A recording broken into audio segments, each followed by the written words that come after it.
नमस्कार। देश भर में सिटीजनशिप अमेंडमेंट बिल के बाद जो हिंसा फैली है देश के अलग अलग इलाकों में, उसको लेकर एक चौंकाने वाला खुलासा हुआ है। आउटलुक ने ये खुलासा किया है और आईएनएस जो न्यूज़ एजेंसी है उसका ये खुलासा है कि कैसे कुछ पॉलिटिकल पार्टियां इन हिंसा में इन्वॉल्व हो सकती हैं। सिमी और पीएफआई जैसे संगठन, ये दोनों ही संगठन बार बार इन पर बैन लगता रहा है। इस्लामिक फंडामेंटलिस्ट ऑर्गेनाइजेशंस हैं, सिमी स्टूडेंट ऑर्गेनाइजेशन भी था, बैन लगा, ढेर सारी आतंकी कार्रवाइयों में लिप्त पाया गया। पीएफआई भी उसी तरह का संगठन है, कई बार आरएसएस एबीपी के कार्यकर्ताओं की हत्या में और ढेर सारे गैरकानूनी कामों में लिप्त पाया गया, यहाँ तक कि केरला में भी बैन हुआ। ऐसे में एक हफ्ते पहले एक रिपोर्ट सौंपी गई थी। ये जो आईएनएस की हमें जो स्टोरी बता रही है कि इंटेलिजेंस रिपोर्ट गई थी एक हफ्ते पहले मिनिस्ट्री ऑफ होम अफेयर्स को कि कैसे देश भर के अलग अलग इलाकों में इस सिटीजनशिप अमेंडमेंट बिल के खिलाफ, उसमें कुछ पॉलिटिकल पार्टीज भी शामिल हैं, देश भर में ये हिंसा फैला सकती हैं और इसमें सिमी और पीएफआई का नाम आया था।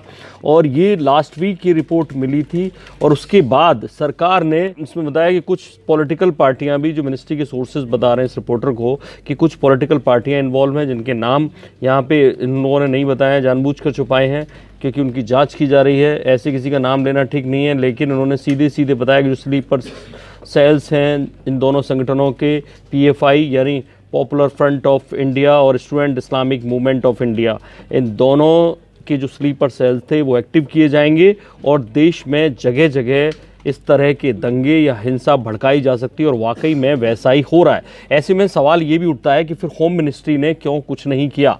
द एम इज़ नो, इसमें ये आगे जो जानकारी दी है कि however the acts will go against such anti-national elements who want to disrupt peace and tranquility in the country. The intelligence report sources and warns that violence may extend to other states.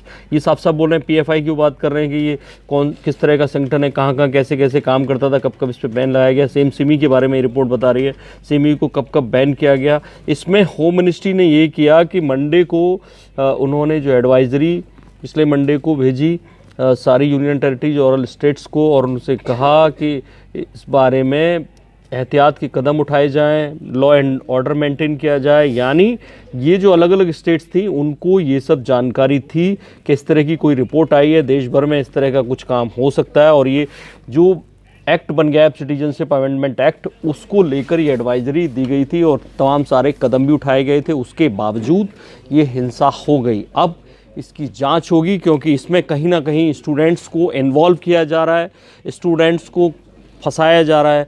ऐसे में कुछ एक students के बीच में इन संगठनों ने पैठ बनाई और इसके चलते कई सारी यूनिवर्सिटीज़ इसमें इन्वॉल्व हो गई क्योंकि जिस तरह से पुलिस का रिएक्शन था उससे पूरी यूनिवर्सिटी इन्वॉल्व हो गई।